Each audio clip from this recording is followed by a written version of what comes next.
Hello, everyone. This is Gail Estella. I've gone from being a victim to a victor and now an advocate against domestic violence. And I would like to welcome you to the Gail Estella Survival Podcast. And our topic for today is the metamorphosis of an abused woman. And my guests with me today are Miss Tina Marsh. She's a law enforcement domestic violence advocate, and Miss Jeanette Mckinnon. She is also a domestic violence advocate, and I'm going to allow them to introduce themselves. Miss Tina? Okay, thank you for having me, Gail. My name is Tina Marsh, and I'm with the York County Sheriff's Office. I'm a law enforcement victim advocate there at the Sheriff's Office. I've been doing that job for 12 years. Okay, and Miss Jeanette? Thank you for having me today. My name is Jeanette Mckinnon. I'm the CEO of Personal Love and a domestic violence advocate.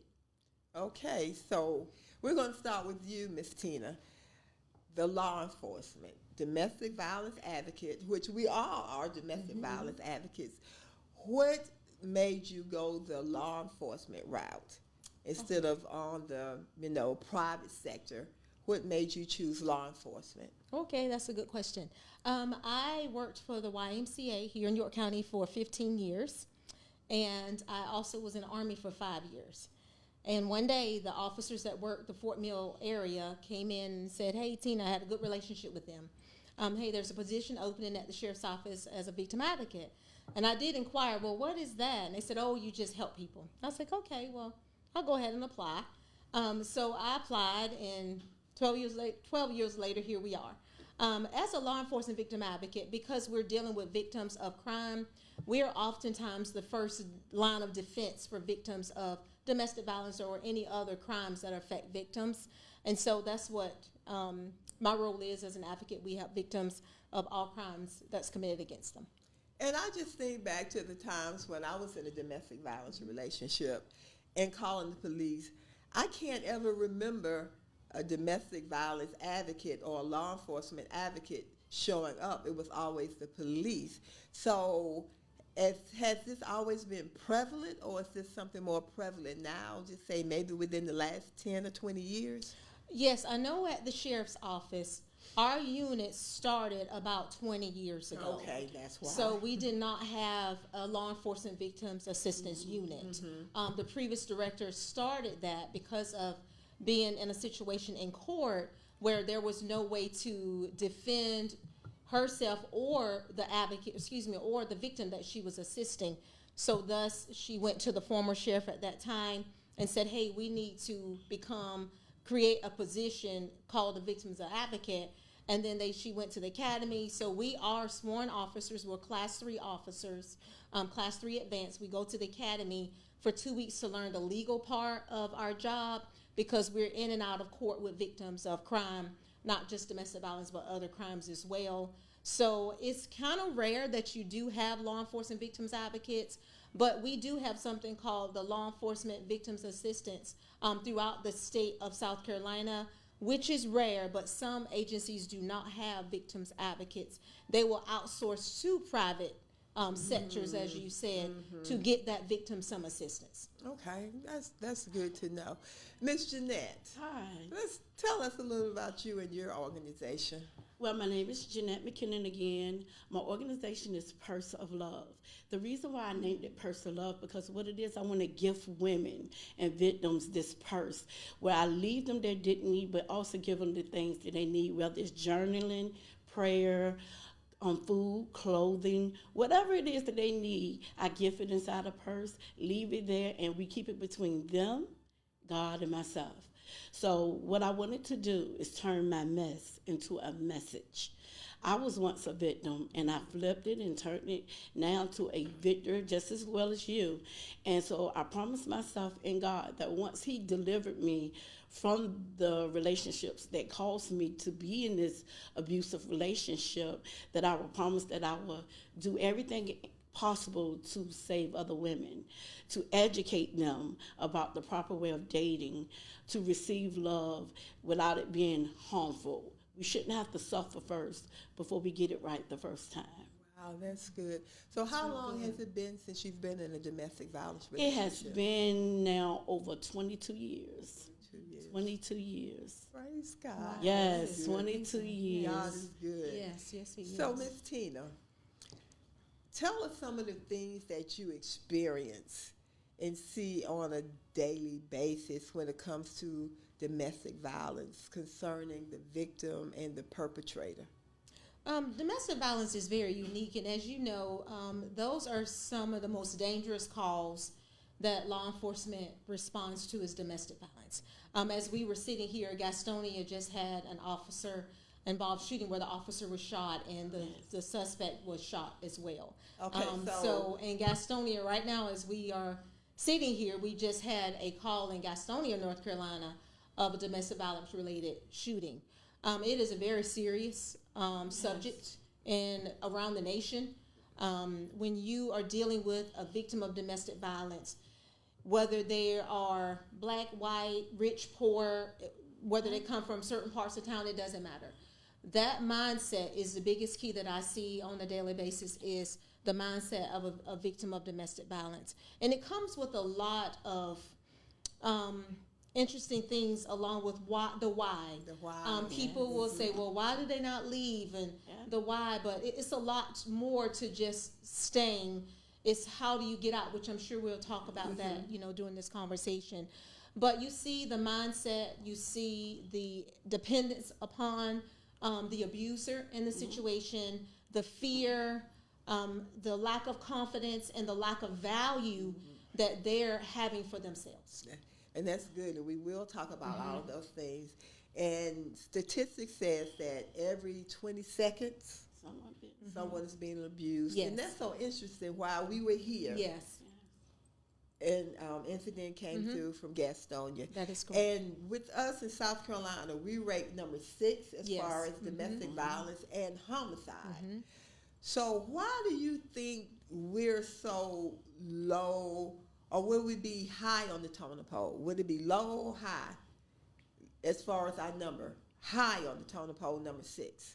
In this case, would it be considered high or low? Well, when I started 12 years ago, South Carolina was going between 1 and 2 in the nation with domestic violence that led to homicide. So with the restructuring of some of our domestic violence laws, there's been some success, I would say. We're not 1 and 2 anymore. We're still 6. That's still not that great. But I think every little bit of change will help.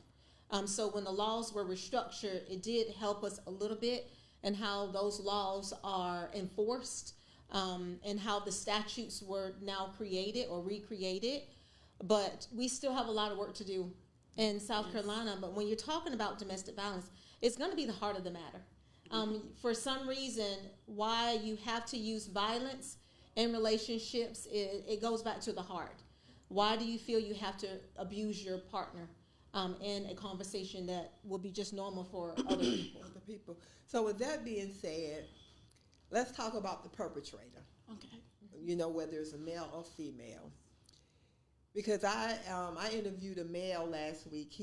2 weeks ago. He was a reformed domestic violence abuser. And he said that his goal is to help change the mindset of the male or the perpetrator. Because if their mindset doesn't change, then the domestic violence doesn't stop. So when we think about the perpetrator, because you're talking about the mindset and how the victim feels, the low self-esteem, the dependence, the insecurities, all of those things. So what do you think is the mindset? And I know we can't just say what a person feels, but as far as the perpetrator, and because we advocate for helping the female, because I am a victim and you're a victim as well, so we want to, like you say, not see another person or another female go through this. Yes. But what about the perpetrator? To get to the root of the issue, I think a lot of times there is a root, but whenever there's a problem, there got to be a solution. So if we get to the root of what it is or what it is they have suffered, because a lot of things are generational things. We have been taught as kids to what, and carry on as adults, that what goes on in my house stays in my house. But when you don't fix the issue, it will carry on to your children and their children, and it repeats itself. A lot of times they want control. The sense of being a man by letting you be victimized, and they want to make you feel small, because really what they're dealing with is what's going on inside of them. And a lot of them, to me, for what I have seen in the flesh, is because they feel they ain't enough, and they don't want you to be anything more. And so they're going to break you down, because something inside of you is getting in the way of what it is they want to fix. They don't want to fix, or don't want to, they keep masking it. But a lot of things happen from childhood. They have seen their mother and father fight, and it became normal. And a lot of people are repeating the cycle, because what might be abnormal to others could be normal to someone else. That's right. Yeah. It's normal to have chaos in the house. It's normal to not talk things out, but to argue and to fight it out. And so they don't see anything wrong, but it's time to reverse the mentality of the proper way of being taught, and just quarantining yourself. Just like people talk about the metamorphosis as a cocoon, you going through the stage where you have to be alone, and you have to fix you.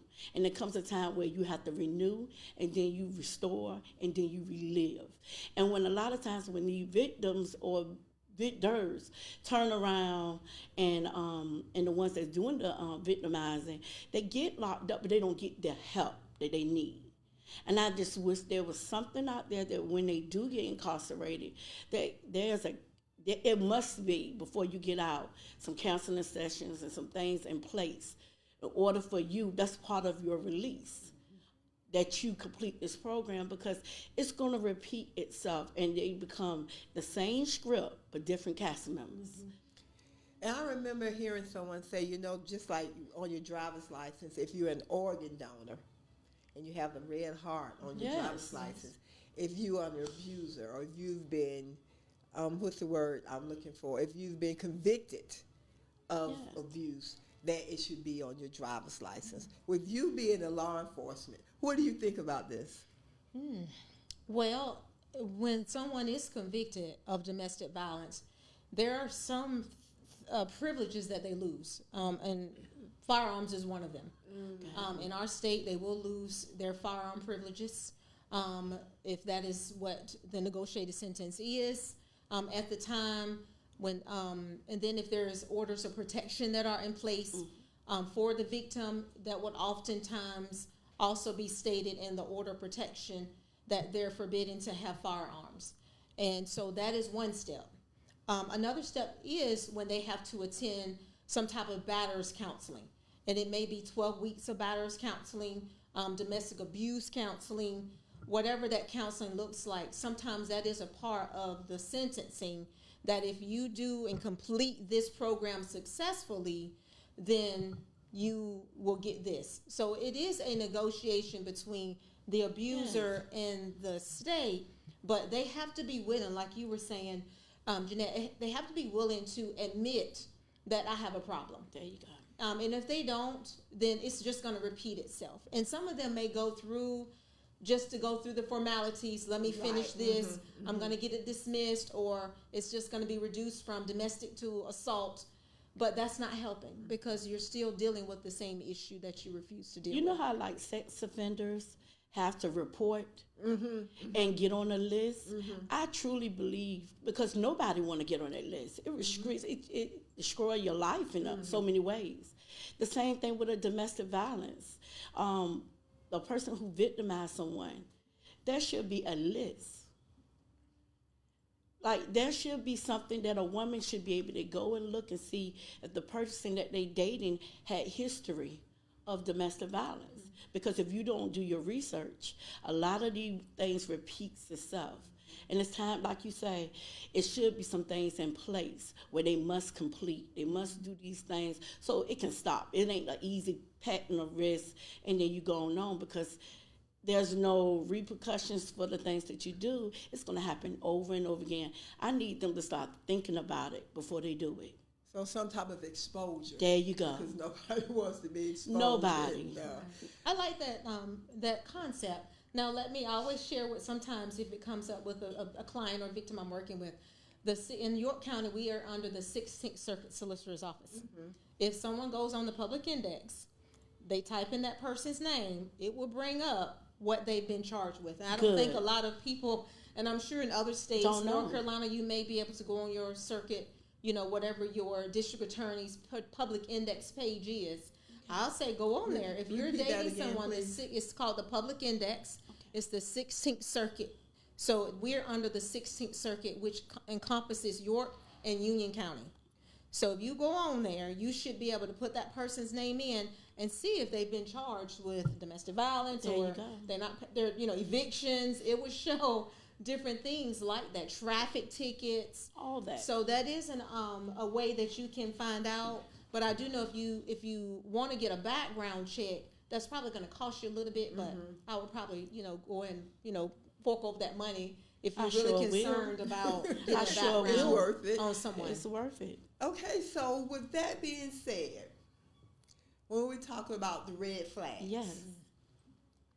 we see the red flags. Yes. We recognize the red flags, but often we ignore the red flags.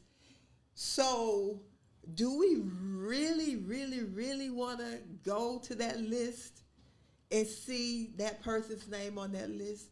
Because then we have to make a decision. There you go. Accountability, and I would rather face it first on than it is to find myself in the same shoes as the person he was dating before. Or do we think it's not going to happen to us? There you go. It might have happened to you. It might have happened to you. But I can change him. But I can change. I can love him enough. It's not going to happen to me. Yeah.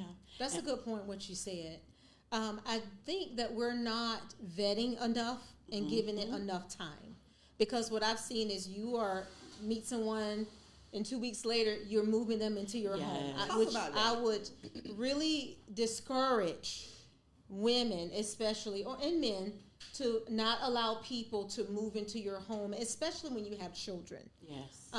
Get to know that person, give it time. But what I'm seeing is a lot of people rather are not giving their relationships time to grow, to develop. So it doesn't surprise us that we're sitting here, we're saying they don't want to see the red flags and stuff. They're not giving it enough time. Now, somebody who may have given enough time, and it could still happen, but I think it will lessen those opportunities if you would just give your relationship enough time. Okay. Before you start trying to, merge yourself together. So we're talking about the metamorphosis. Give it enough time. We move someone in 2 or 3 weeks afterwards. So that's the caterpillar stage. Yes. That's when we're in the most vulnerable stage. Yes. And that's the stage too, I believe, when a person moves that quick, because I know firsthand, it's because you're so desperate in the need for love. You're desperate in the need of belonging. So you're willing to deal all your cards out. Don't matter if there's a joke in your hand or not.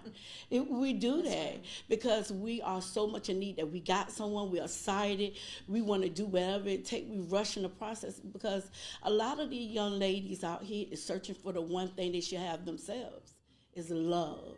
And once they get a pinch of it, they go 100 miles per hour with the relationship, not allowing that person to unmask themselves.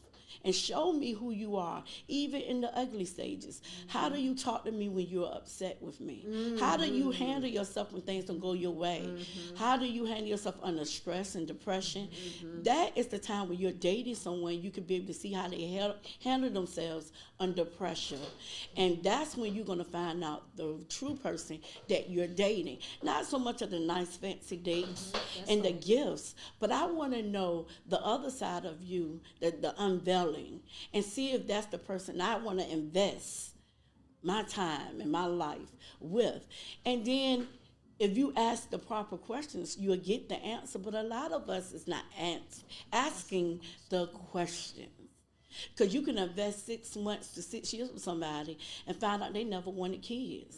Or 6 years with somebody and they realize marriage was never the goal. Or they don't want to deal with confrontation or have a hard time with communication, or had depression, or either family history. Family history is so important. You need to know those things in a dating, in the caterpillar stage.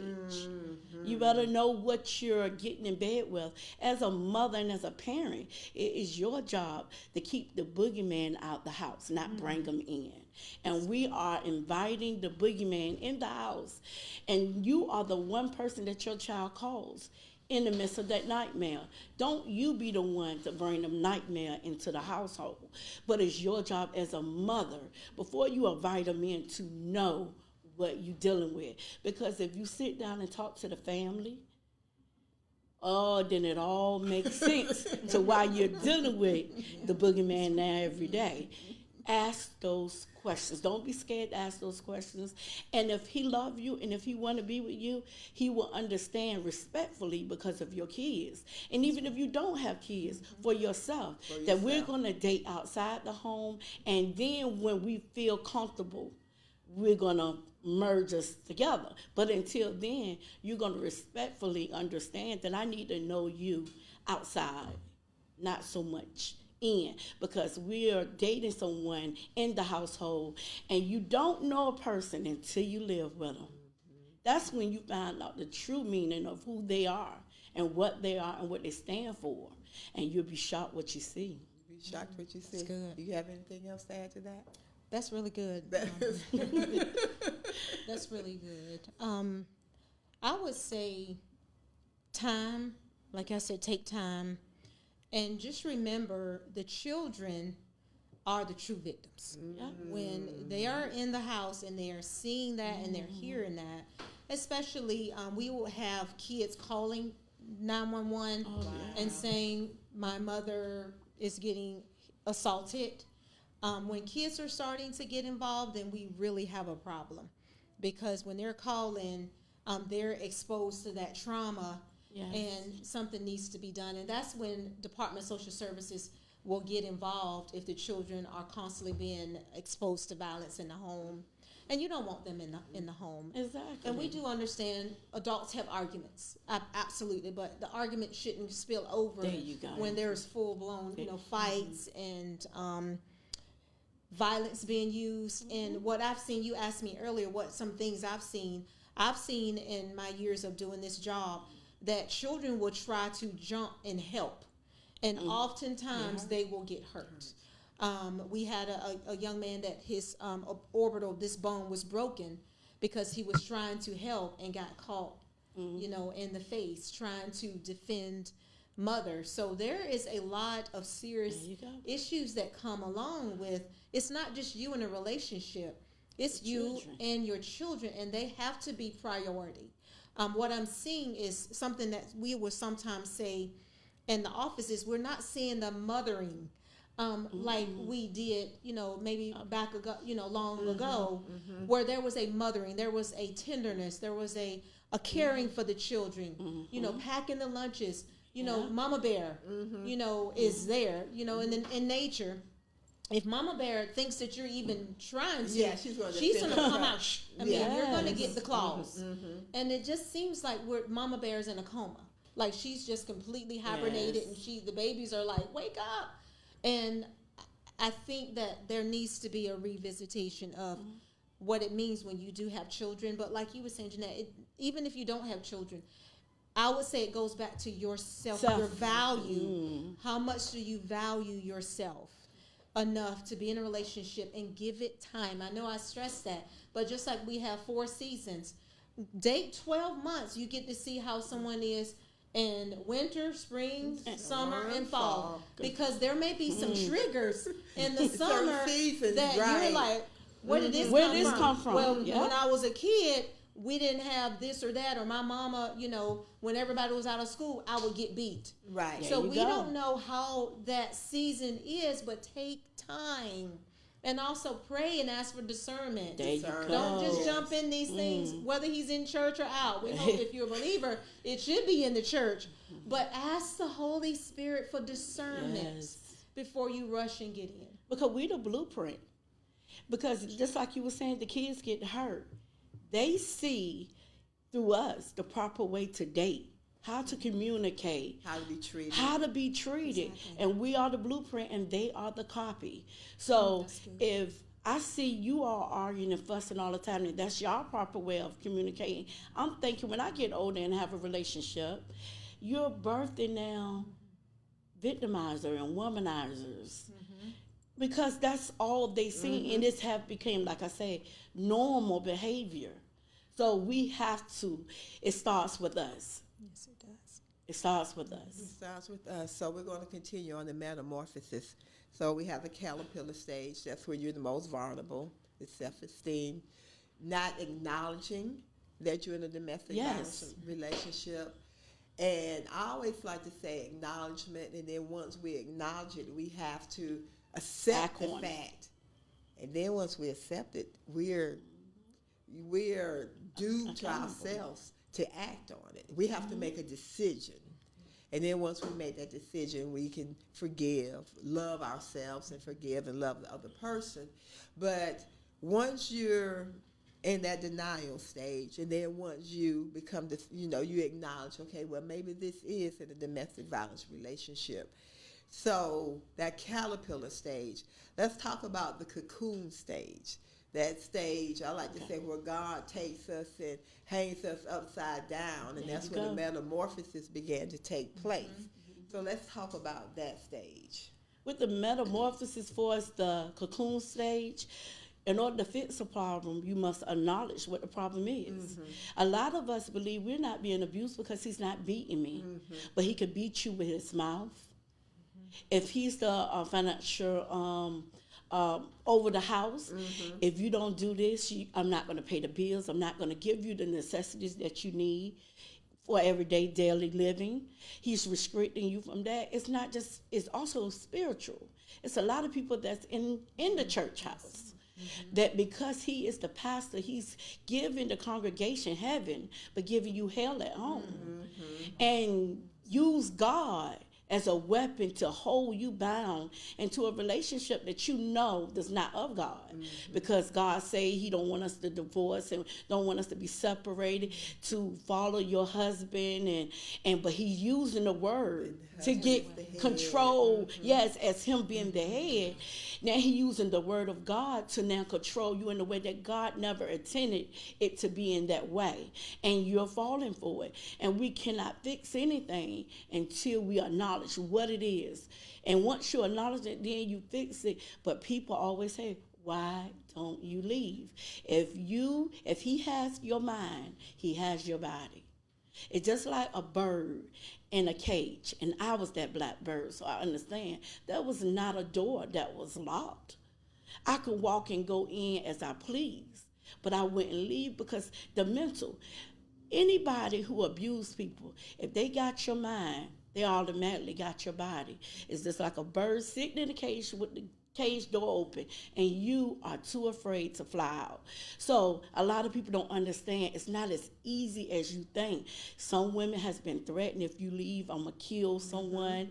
Some women feel like, because I don't have anything else. He was the breadwinner. I don't have anything. If I leave, how I'm gonna live, how I'm gonna make it? And that's why we need more shelters and more resources out here, so a woman would not have to choose between having a roof over her head or being beaten every day to secure that roof. There should be a place with an open door for anyone in multiple places, because a lot of the shelters are full. And then once you acknowledge, can't just walk out. You must leave in a way that he must not know your move, because a lot of women get killed in the process of transitioning. And you must know that it's important for you to get all your personal items and ziplock them and secure them somewhere, and have a bag already packed, hidden in the house, where if there's a case where you have to leave and can't come back, you got the number one things that you need: birth certificates, social security cards, certain things, because once you leave, it's no coming back. And we're going to talk about that. And we're going to talk about those things. But as far as why not leave, we talked about the financial. We talked about intimidation, the children, because a lot of times they threaten to hurt you or the children. Yes. We talked about culture. Because a lot of cultures, certain types of abuse is truly accepted. It's normal. And then the household. But what about the one, LOVE? Yes. That's an addiction all by itself. Yes. Because I can remember telling someone, but I love him. And she said, baby, no one's telling you not to love him, but you can love him from afar. You don't have to be with him to love him. And a lot of times, we just want them to change. And I remember someone saying that when the person calls the police and the police comes and the police offers to escort the victimizer or the perpetrator away from the home, and I think now they have to, but again, I go back to when it was me, it wasn't a law that they had to be removed. We don't necessarily want them to be removed from the house. We just want the abuse to stop. And you'll bring them right back in after the police take them out. Right. And it happens. That is true. And we see that, sometimes too, and I like to say this isn't Mayberry. We're not going to give the keys to the town drunk and they're just going to mosey in and unlock the jail, stay in there, sober up, unlock themselves out and leave. This is real. When you call for service for domestic violence, we're going to come. We're going to help you. We're going to see what's happening. And sometimes there may not be an arrest needed. There's not enough probable cause to make an arrest, but the officers will let them know there are some resources out there. And as law enforcement victims advocates, if the officer shows up on the scene and there may not be enough probable cause for an arrest, but sometimes they'll email us and say, hey, we go out here, there's really not enough, to make an arrest, but can someone reach out to them? So sometimes what you were saying, Jeanette, is having a plan, and what we would call that a safety plan, to maybe start thinking about, I need to start packing that bag, I need to start doing some stuff, but get some information first. So if someone is in a domestic violence situation or the violence hadn't quite gotten there, but you see it coming, because when that conversation is getting, I always say that nose on nose, and you're backed up in the corner, and they're that yelling just like this. It may eventually come. But maybe talk to someone, whether the law enforcement victim advocates or the private advocates, to see this is happening. What's out there? Let's start planning. So when you start to decide it's time now, then you got a plan. You're ready to go. But like Jeanette said, that is the most dangerous time for a woman to leave, is in that domestic situation. And I always say, do not say, I'm leaving right now. Never say that. Never say that. Or I'm calling the police, and hold that phone up. It's something that triggers, because the control to them is probably slipping away real fast. But please do not do that if you are in that situation, because that may be a very dangerous time for you at that point. And so the plan, you said packing baggage of clothing. Packing baggage for you and your children. All your important documentations, personal items. Already have cash. Not just debit cards, because your debit card is a tracking, especially if y'all share accounts. Even if you was to leave and go in another county to a shelter there, if you use your debit card and if y'all share the account or he have access to it, he know where to go next. Because it's always good to use cash for a little while. And also, you got to move in silence. And you need to let the family know. Because 9 times out of 10, your family see what's going on. They know.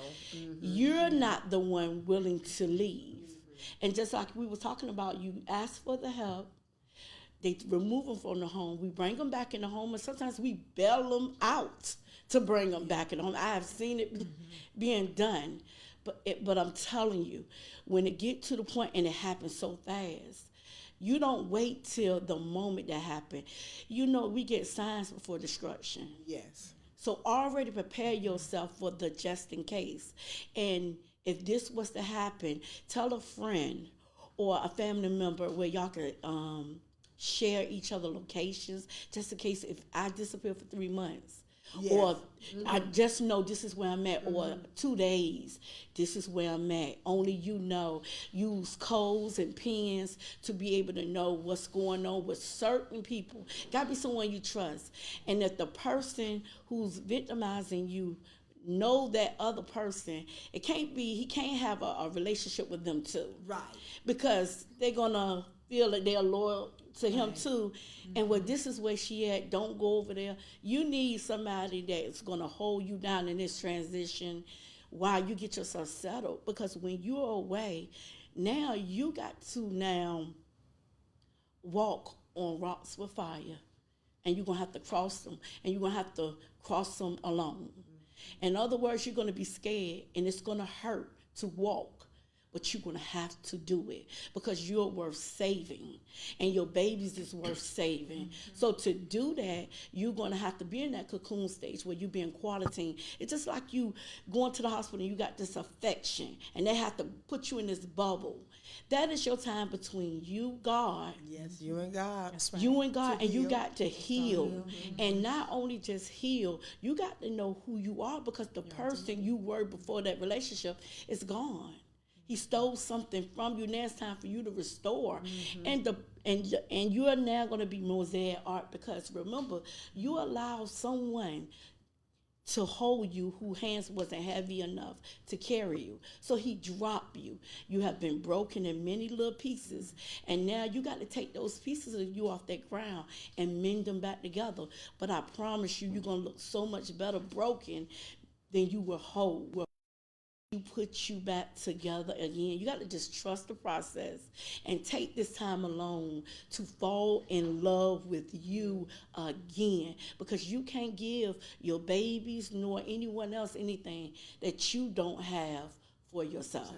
And I want to go back to what you were saying when you were talking about leaving as far as technology. Oh. Because again, when I left, there was no technology. There was I just none. moved away and that was it. too. But now, the tracking devices, Yeah. the locators on the phones, the kids have phones. Yeah. So what do you advise, the victim You're going to have to do? change everything. And I don't care if you have to change every number. That's Every number, change bank accounts, change emails. You're going to have to be willing to change you all the way around, inside out, all personal, financial, even job if you need to. Because if he know where you work, he'll be up there every day. You just got to be willing to set things in place. And every job should have a plan in place for victims that if something was to happen, never say when she go to work. Because when they know the husband, hey, how you doing? And you don't know what's going on. There'll be something in place where the manager is notified that I am in code red or something in my household, and the job fall in line with you with protecting you while you're being able to work. Even if they got to change your location where you work to another sister office that they may have in the company or another location. But it still should be something in place where you don't have to give up your job, but your job should have understanding that you're in a cold red situation with your family and I need assistance. And they fall in place. And that's These good, companies need that. But do you think they really care? They don't.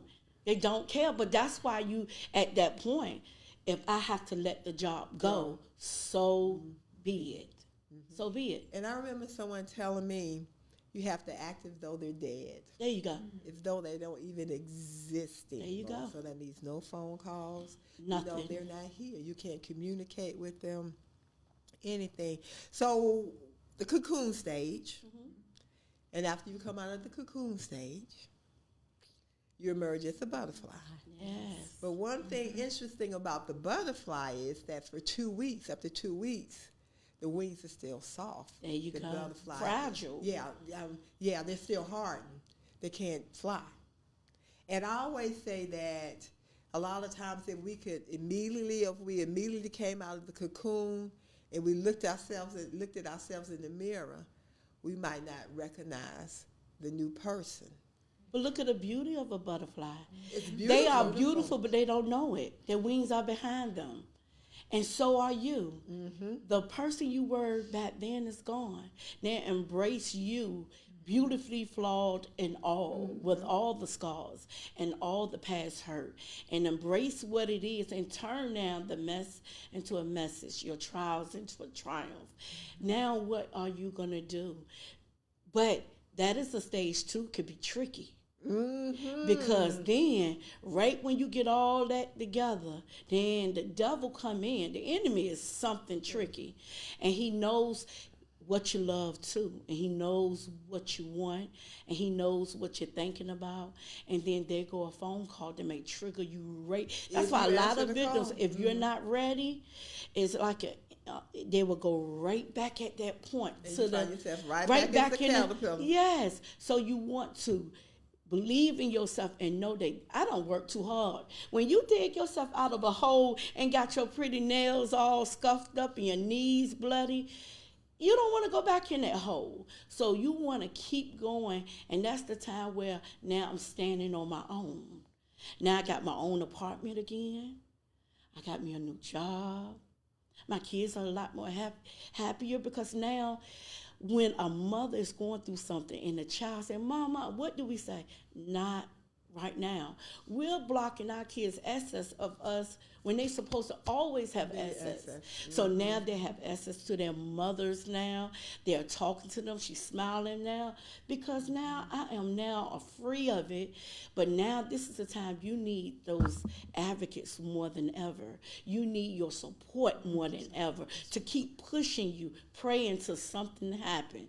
Let's keep getting you up to the finish line, because this is the stage where I'm tired, I'm scared, I don't know what to do.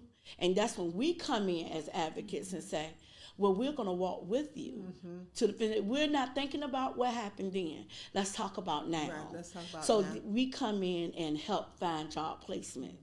Help them with assistance with housing authority or whoever else that we can get with and partner with to give them now a home. And that's full of love now and support. Don't worry about the furniture and all those things. Let's connect with some companies that want to give back to us and in the showroom furniture and want to donate a furniture to a woman who want to restart her life. And just start, it's time for us to reconnect with people who say they are about the community and really stand on their word. Because there's a lot of people out here saying what they want to do and going to do and not doing it. And now it takes a village to get her to the finish line so that she can now be ready to work again without fear and feel good about herself. So let me interject right there. You said the word fear, and that's what I was thinking about. Because often the enemy comes in. Yep, fear. And that fear sets in. And it's like, can I really do this? Am I worthy enough to be by myself? Do I have what it takes to be able to stand on my own? And if we don't believe it, if we don't recognize ourselves as a butterfly instead of this caterpillar, or recognize the fact that God has brought us through all of this and we should embrace this new person. It'll be a boomerang effect, and we want to stop that. We want to be the ones that come together. What you do and what I do and what we three can do to get her to the finish line so that she can see that you're not walking alone, we're walking with you. If we have to do our weekly check-ins with you, do you need assistance to work? We're going to make it so that everything you lost there is now being restored. So there's no reason for you to have to go back. You got everything you need now to start anew. I know I was speaking with a person, and they said, well, their mate had done all the work, had gone to therapy, they had separated, they've both had their individualized therapy. And she said, but why am I not happy? Shouldn't I be happy? And I asked the question, did you feel freer when you were away? Did you feel freer when you had your own place opposed to how you feel now? And did you feel happier then? And she said, yes. I said, well, you've answered your own question. There you go.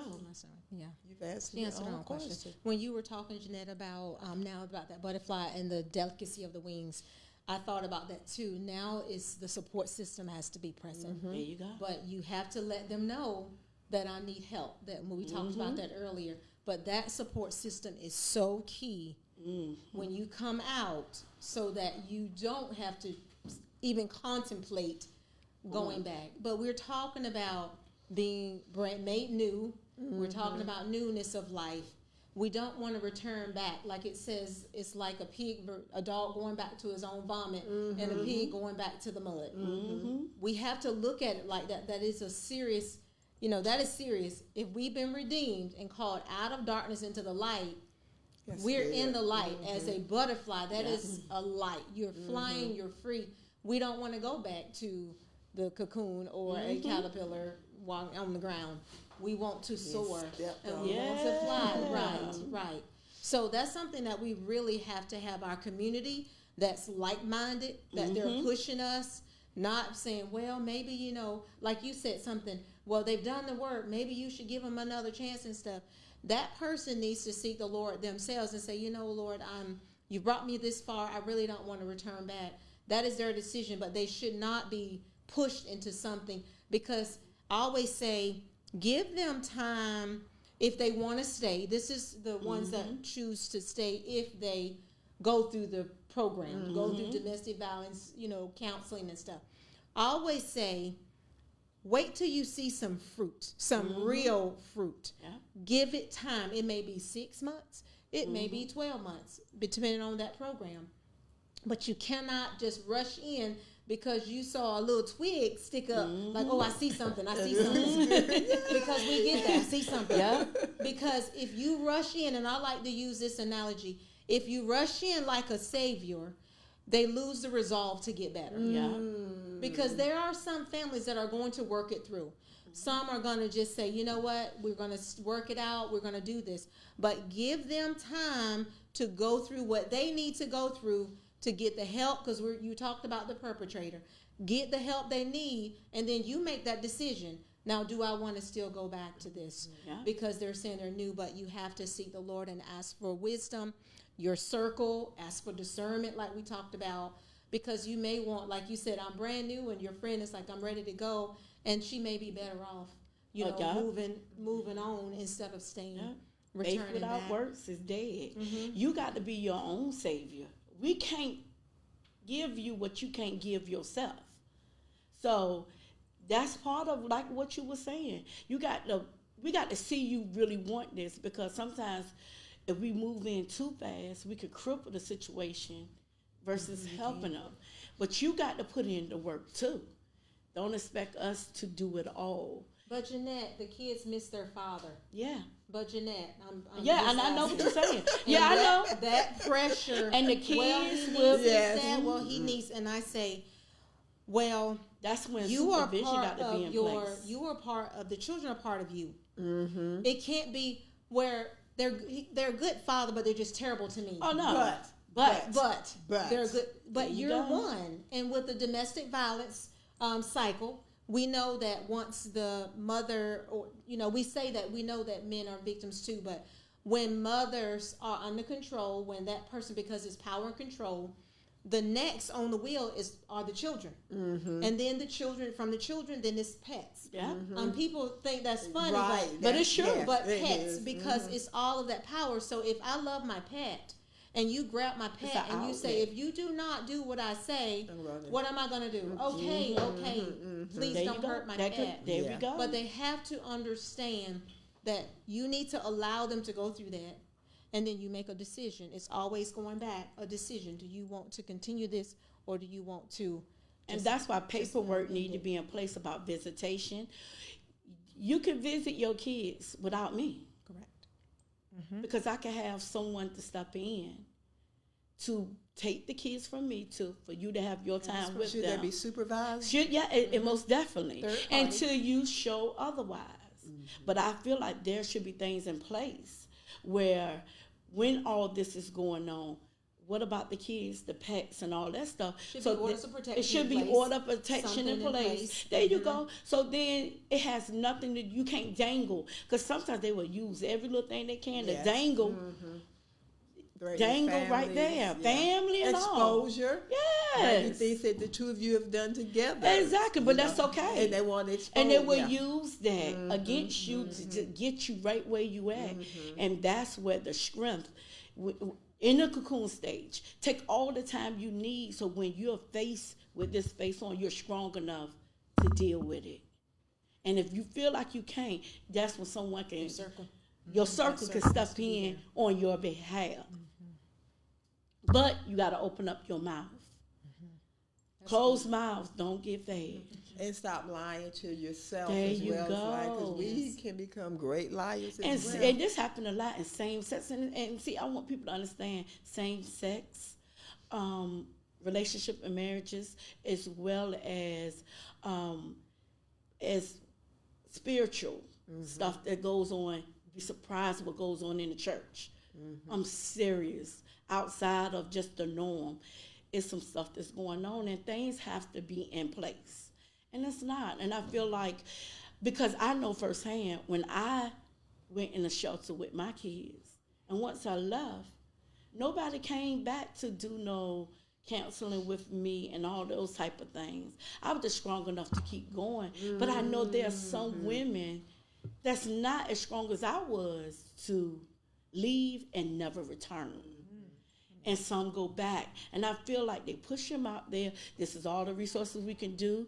You got a certain amount of time to be out of here and all that type of stuff. I remember those type things. I'm grateful for the resources, but I remember there was a certain time limit. I must be out. It's a certain time that I must do this and that. And they get pushed out there.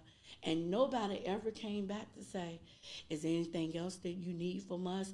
Do you need to go through some counseling? All those resources and stuff should have been in place, because I know some women that's not as strong as I was then to keep going.